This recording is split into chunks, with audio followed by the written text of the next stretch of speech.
Troisième et dernière partie d'On n'est pas des pigeons. Merci d'être là, d'autant plus que pendant la pause, Sarah nous a dit qu'elle allait réchauffer l'atmosphère. Avec quoi? Avec un striptease, un truc comme ça? C'est ça, vous vous installez dans les fauteuils et puis je commence mon show. Ah, mais voilà, mais allons-y. Un petit peu trop tôt là pour le... Non? Ok, c'est pas ça. Non, je vais vous parler du feu. Alors c'est beaucoup moins gai, je vais vous parler des risques d'incendie, mais c'est une réalité. 10 000 incendies par an chez nous, donc autant vous dire que c'est un sujet beaucoup plus concernant que de me voir en soutien-gorge. Vous êtes d'accord? Vous êtes d'accord? Alors, en plus, vu la saison, eh bien, il commence à faire froid. Il fait beau, mais il commence à faire froid, donc on ferme les fenêtres, on ne sait plus pendre son linge dehors, on utilise le séchoir. Et pourquoi je vous parle de séchoir? Parce que deuxième cause d'incendie après la friteuse, quand même. Je ne sais pas si vous le savez. C'est la friteuse en numéro 1? Oui. Friteuse de séchoir quand même qui tourne. Oui, tout à fait. Et donc, je ne sais pas si vous le saviez, mais on peut faire appel à des conseillers prévention incendie. Ce sont des pompiers qui viennent chez nous à la maison et qui délivrent gratuitement certains conseils pour se prémunir des incendies. On voit ça en image? On y va. On voit comment ça marche. On préfère bien souvent ne pas y penser et pourtant, chaque année en Belgique, 10 000 incendies touchent des habitations et tuent une centaine de personnes. Les causes les plus fréquentes sont souvent, on va dire, la négligence. Donc les gens qui ne font pas attention à leurs appareils, les gens qui ne font pas attention à la façon d'utiliser leurs appareils électriques, à la façon de brancher leurs appareils. C'est souvent, je vais dire, de la négligence domestique, on va dire. Pour éviter le pire, quelques précautions à prendre. Un conseiller en prévention incendie peut vous y aider. Bonjour Monsieur Poncin, sergent charpentier de service incendie.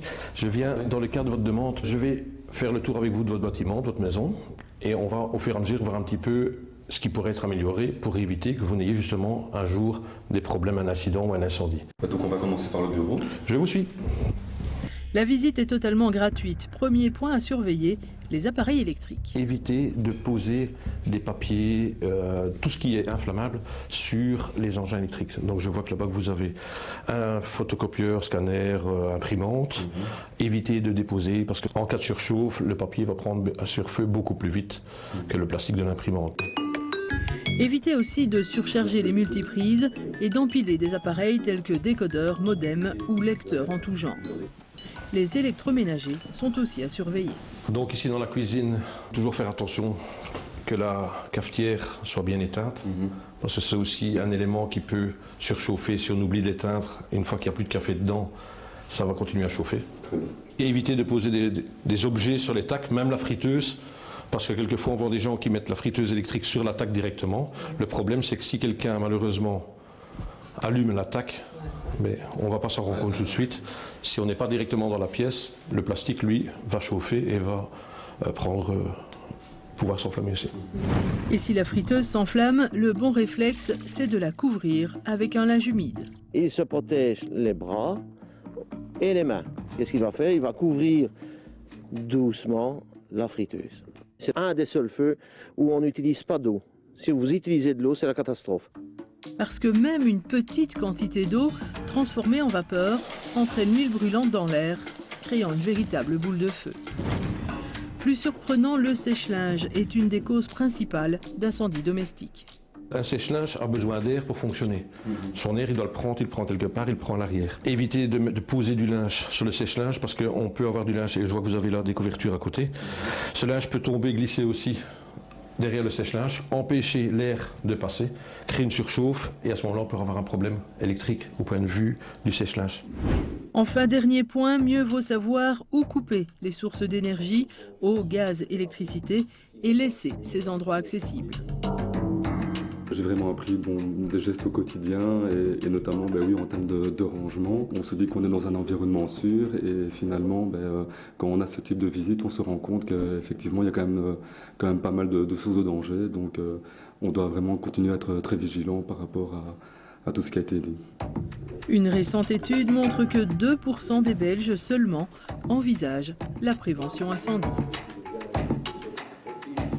C'est plutôt bien de savoir que ce genre de service existe. Mais franchement, ça existe, profitez-en, ça existe depuis 3 ans en fait. Vous allez sur le site bisafe.be, il y a une petite recherche en fonction de votre localité, vous prenez rendez-vous, c'est un pompier qui vient chez vous, franchement c'est très facile. Alors il faut quand même préciser que c'est une visite purement informative. Le gars il va pas tout noter, il va pas établir un rapport, il va pas vous dire pas bien, il faut que tu changes ci, que tu changes ça. C'est vraiment le but, c'est de nous conscientiser. Donc allez-y, bisafe.be, le site pour toutes les infos. Cela dit, il y a des trucs à lire aussi quand on reçoit des objets, mais moi je ne sais pas si vous êtes très lecture de Très lecture En fait, de conseils et de listes. On l'a entendu, en le tout genre. chiffre 2%, c'est pas beaucoup. 2% pensent à la prévention incendie. Pourquoi? Parce que souvent on a des listes à faire, à ne pas faire. C'est assez Oui, c'est rébarbatif, c'est assez long. Franchement, perso, j'en ai jamais lu. Eh bien, j'ai trouvé un petit outil pour vous, interactif, à faire à la maison. Ça prend 5 minutes. En fait, c'est pas d'incendie chez moi.be.